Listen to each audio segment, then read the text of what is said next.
அதிமுக யாருடன் கூட்டணி வைத்தால் திமுகவிற்கு என்ன கவலை என எதிர்க்கட்சித் தலைவர் எடப்பாடி பழனிசாமி கேள்வி எழுப்பியுள்ளார்.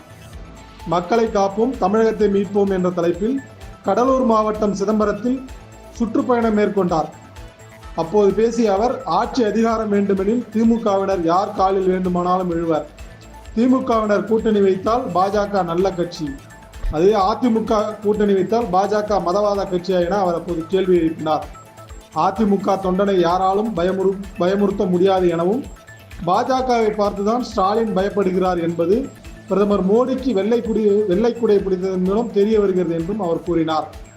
திமுக போல் இரட்டை வேடம் கட்சி அதிமுக கிடையாது என்றும், சட்டமன்றத்திலேயே கூட்டணி குறித்து கேள்வி கேட்கும் அளவிற்கு ஸ்டாலின் பயப்படுகிறார் எனவும் அவர் அப்போது தெரிவித்தார்.